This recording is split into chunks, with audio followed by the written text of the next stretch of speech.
सज्जनों नमस्कार।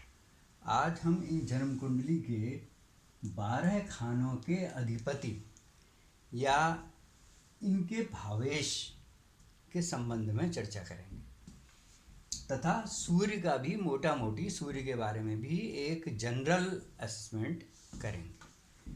तो ये 7 नंबर तुला राशि, इसमें ये शुक्र है। तुला राशि का स्वामी शुक्र, तो लग्न का स्वामी शुक्र हुआ, इसे लग्नेश कहते हैं। तो प्रथम भाव का अधिपति शुक्र है। शुक्र कहीं भी बैठ सकता है, लेकिन लग्नेश जो है वो शुक्र ही होगा। चाहे वो यहाँ बैठे, चाहे अष्टम बैठे, नवम में बैठे, दसम में बैठे, लग्नेश शुक्र होगा अगर यहाँ 7 नंबर है। अच्छा, उसी क्रम में यहाँ 8 नंबर हुआ, तो ये दूसरा खाना है, तो इसको द्वितीयेश कहा। द्वितीयेश का स्वामी 8 नंबर का स्वामी, 8 नंबर इंडिकेट करता है वृश्चिक राशि को। वृश्चिक राशि का स्वामी मंगल है। इस विषय में हम बहुत चर्चा कर चुके हैं पहले भी। मंगल है, मंगल कहीं पर भी बैठा हो लेकिन वो द्वितीयेश कहलाएगा। उदाहरण के लिए मंगल अगर ये दशम स्थान में बैठा है तो हम कहेंगे द्वितीयेश दशम स्थान में बैठा हुआ है। अब आते हैं इसमें, ये 9 नंबर, ये धनु राशि को इंडिकेट करता है। इसका स्वामी बृहस्पति है। बृहस्पति कहीं भी बैठा हो, उदाहरण के लिए लग्न में बैठा हुआ है, तो हम कहेंगे तृतीयेश जो है वो लग्न में बैठा है।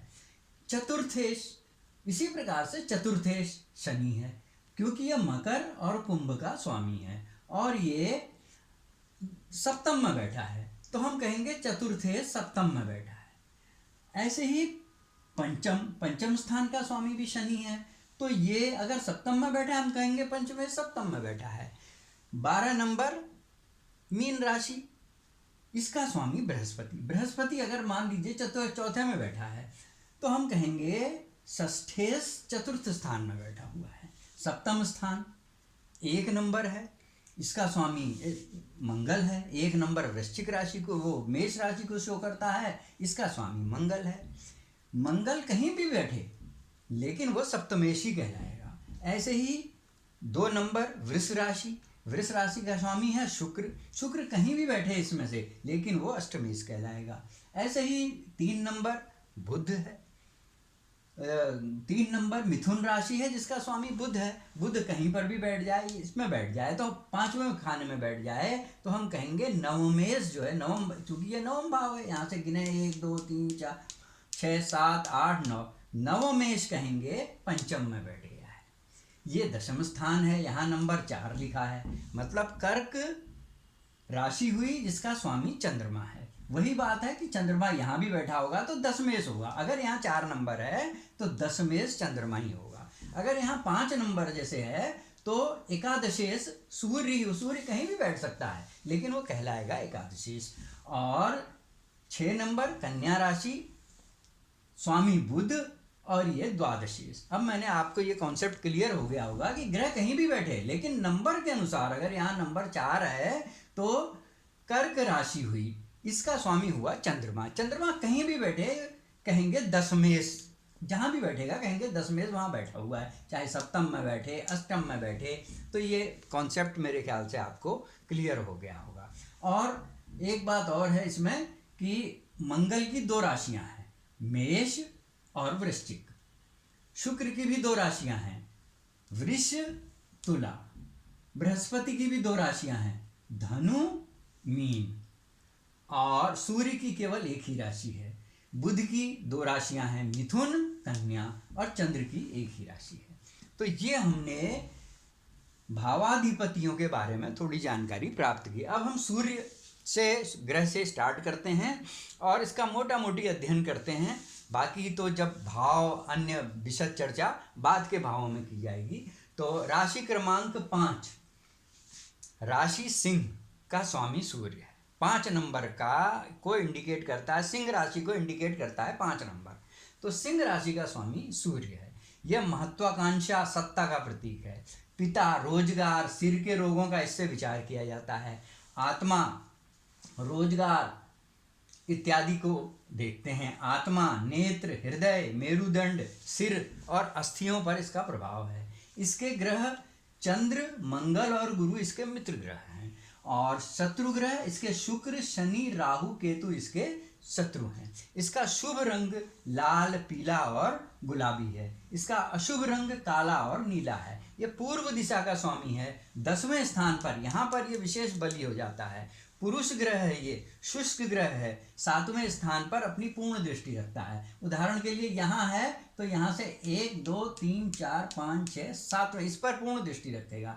यहाँ है सूर्य तो 1 2 3 4 5 6 7 यहाँ पर पूर्ण दृष्टि रखेगा। अपने से 7वें स्थान पर पूर्ण दृष्टि रखता है। और इसका मंत्र जब पीड़ित होता है, सूर्य के अशुभता को दूर करने के लिए उसका मंत्र है ओम घृणी सूर्याय नमः। इस विषय में मंत्र जाप वगैरह वगैरह के विषय में हम बाद में काफ़ी लंबी चर्चा करेंगे।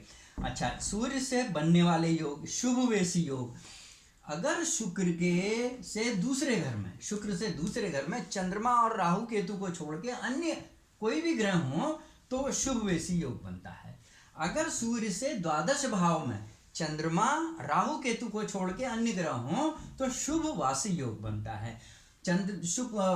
सूर्य के दोनों ओर चंद्रमा, राहु, केतु को छोड़ के दोनों ओर ग्रह हों तो वो उभयचारी योग बनता है। ये मुख्य योग हैं, ये शुभ योग हैं। इससे कुंडली में जितने ज़्यादा शुभ योग होंगे, जन्म कुंडली उतनी ही बलवान होगी। और एक बात मैं आपको बता दूं, किसी एक ग्रह से हम किसी अंतिम निष्कर्ष पर नहीं पहुंच सकते हैं।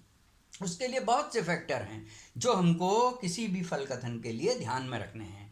एक केवल हम मंगल यहाँ बैठा है तो हम कोई इस फल कथन अंतिम रूप से नहीं कह सकते हैं। कई योगों का प्रभाव पड़ता है, इसके स्वामी का प्रभाव पड़ता है, दृष्टियों का प्रभाव पड़ता है। इसके बारे में फिर चर्चा करेंगे। अभी हम इसी में केंद्र ये हैं 1 2 3 4 केंद्र के का स्वामी और त्रिकोण का स्वामी के रूप में सूर्य शुभ होता है।